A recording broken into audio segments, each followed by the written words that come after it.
Uy, ikaw karon no nga naglantaw nako nya nag-comment ka sa ako ang Facebook nga matud pa nimo si Dudong karon ang pamaagi sa mga sakit na to karon di man mahimo nga wa kay kwarta kay di man ka kaadto sa ospital o di ka kapatambal. So igsoon ko ako mong pasabtondaan ha.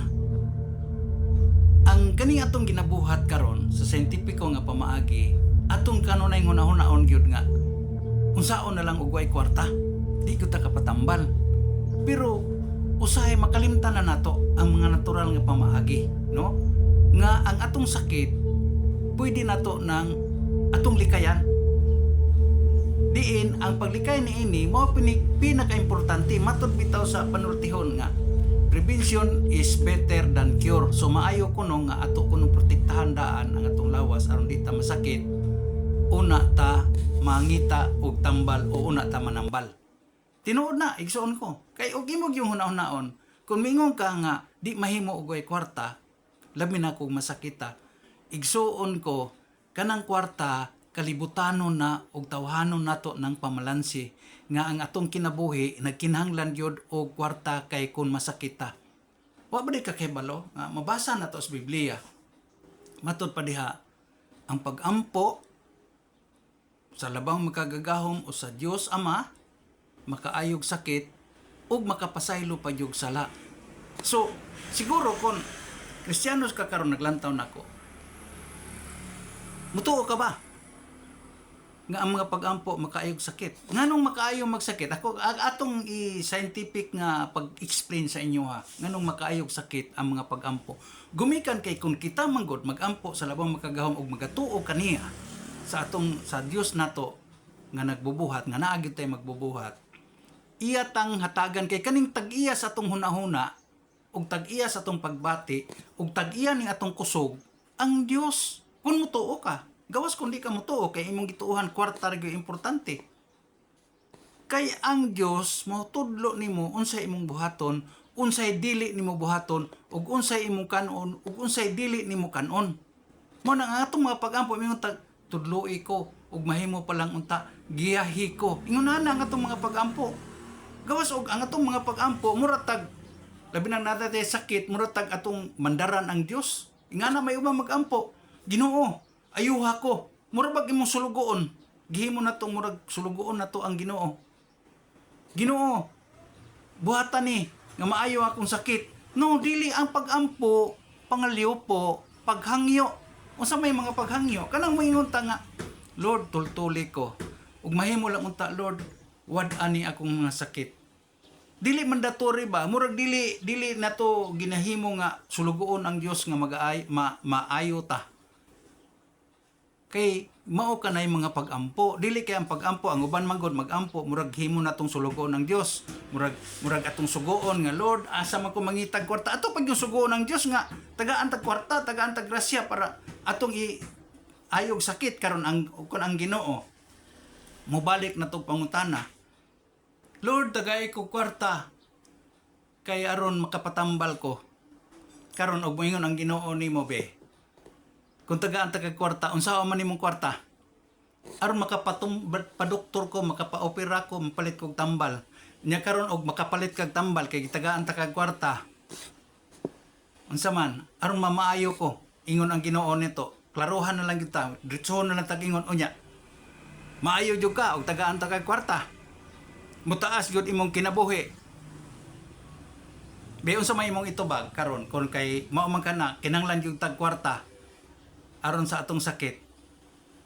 Sigurado ka nga kun nakay daghang kwarta, nakabantay ka karon nga kun naay daghang kwarta imbis dalhon sa ospital dito na noon nadali ang iyang kamatayon kay ngano man pikas ang tiyan, gibuak ang ulo, gipasudlan og masin ang iyang lawas, putol ang tiil, mao na hinuhinungdan namatay. Kadaghan na bitaw ko silingan diri ngadtong doktor kay sakit di na siya kaginawa. Gioperahan sa kasing-kasing. Gioperahan sa atay. Mao na hinuy kamatyan.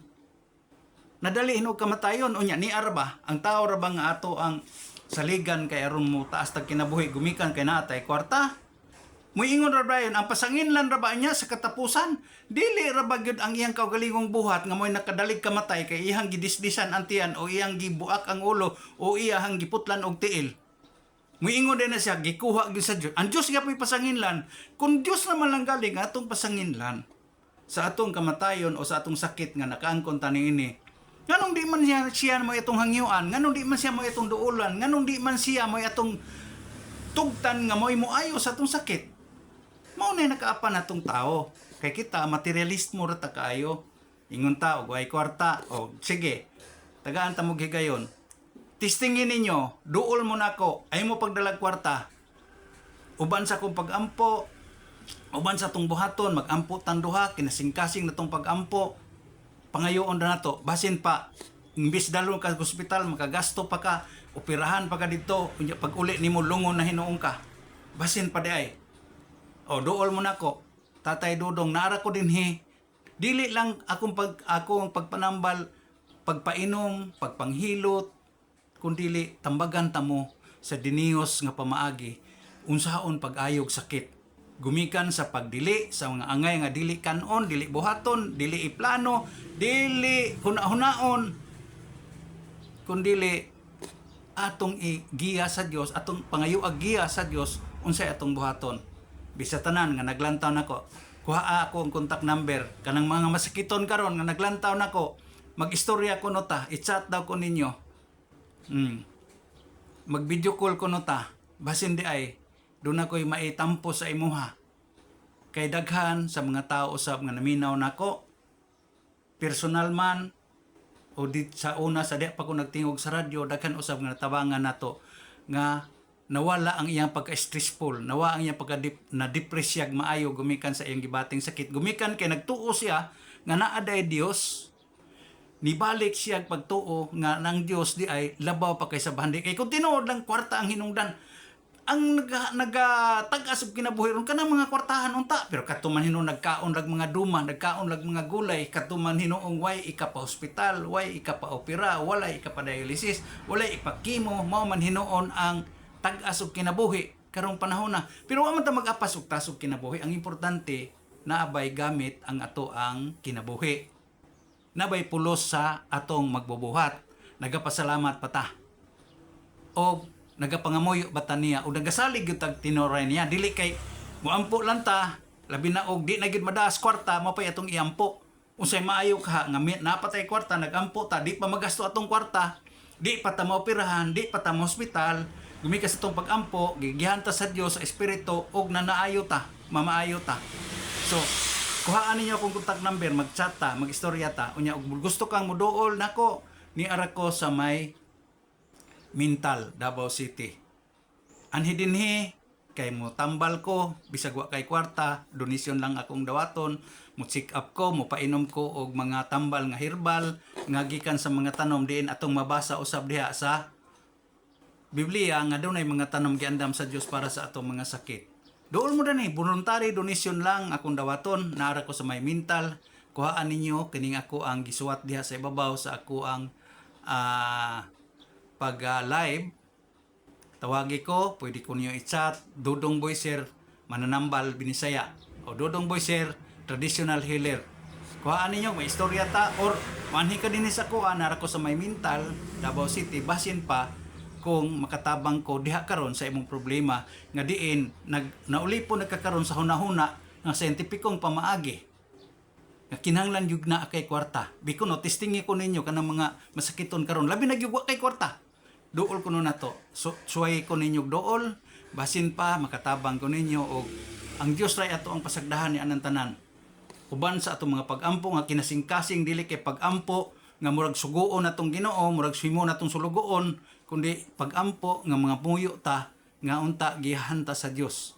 Mao na akong hatag ninyo nga impormasyon nga ang mga pagampo dili kay atong mandaran ang Dios, dili kay murag mandatory, dili kay murag atong gihimong sulugoon siya, atong suguon ug unsay atong angay buhaton, kundi pangayuan nato siya ideya o wisdom nga tagaan ta niya. So duol mo nako ay magkalimot, tanawa na akong contact number.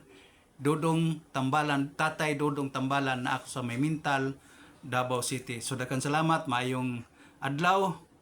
Good luck and God bless us.